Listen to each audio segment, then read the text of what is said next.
Picture this. You've worked for decades, saved with discipline, and now you're sitting on $750,000. Sounds like a fortune, right? But here's the truth nobody likes to admit. That money can last you a lifetime, or it can vanish faster than you ever expected.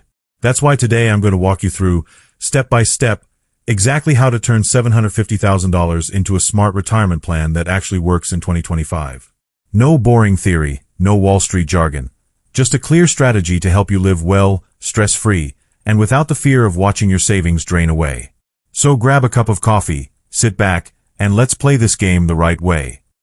First things first, let's break down what $750,000 actually looks like in retirement. Because a big number in your bank account doesn't mean much until you translate it into monthly income. Here's the math. If you follow the classic 4% rule, which is basically a safe withdrawal rate financial planners use, $750,000 gives you about $30,000 a year. That's around $2,500 a month. Now, most retirees in the U.S. also collect Social Security, which averages between $1,800 and $2,500 per month depending on when you claim. Add those together, and you're looking at somewhere between $4,000 and $5,000 a month in retirement income. Now, is that enough? Well, it depends. If you're living in New York City or San Francisco, that might barely cover rent. But in a mid-sized city, the suburbs, or many states across the South or Midwest, that's a comfortable lifestyle. The key is understanding that $750,000 isn't a golden ticket to luxury. It's a foundation. And with the right plan, you can stretch it to last 25, maybe even 30 years or more. Step 2. Build a realistic retirement budget. Now that you know what $750,000 really translates to, here's the next step. Creating a budget that actually works for your lifestyle. Retirement isn't just about having money in the bank. It's about making sure that money lasts as long as you do. The smartest way to start is by splitting your expenses into two buckets, essentials and lifestyle. Essentials are things you can't live without: housing, food, utilities, healthcare. Lifestyle is the fun stuff: travel, eating out, hobbies, spoiling the grandkids. Most retirees get into trouble because they don't separate the two. They treat every dollar as spending money, and before they know it, the essentials get squeezed. Here's the truth. If your essentials fit comfortably within that $4,000 to $5,000 monthly range we talked about earlier, you're already winning. Then you can adjust the lifestyle side depending on markets, inflation, or unexpected expenses.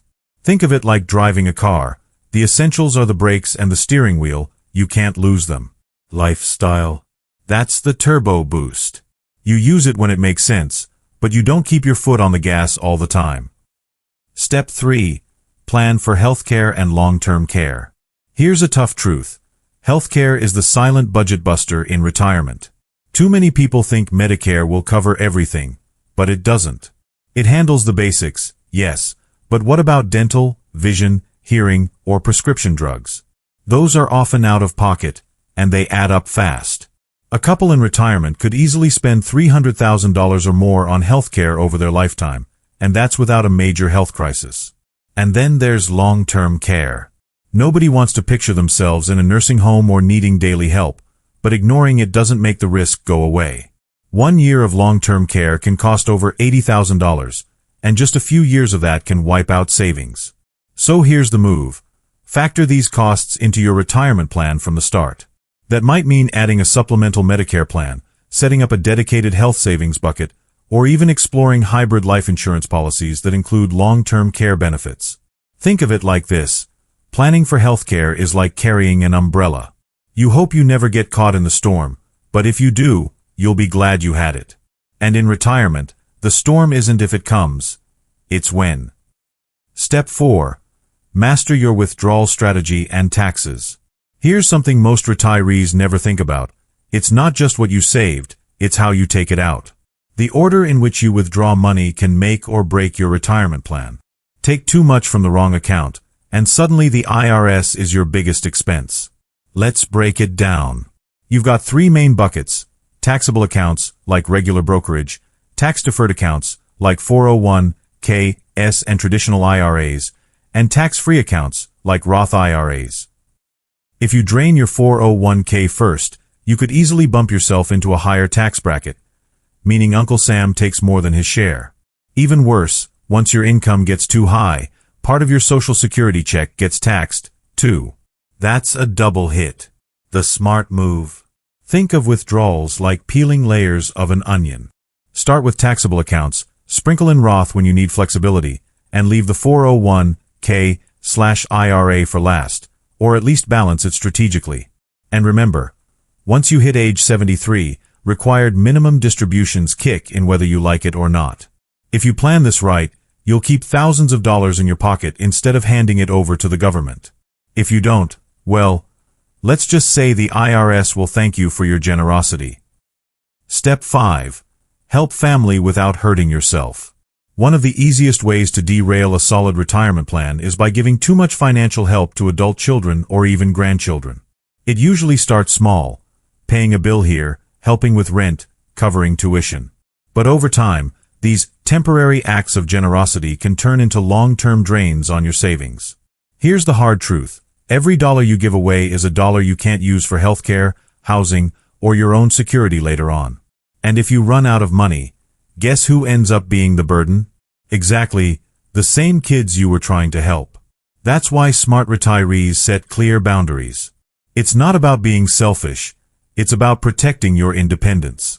Think of it this way. Putting your own retirement first is like putting on your oxygen mask before helping others. When your finances are strong, you can help from a place of stability. But if you empty your nest egg for family, you may find yourself needing help instead of giving it.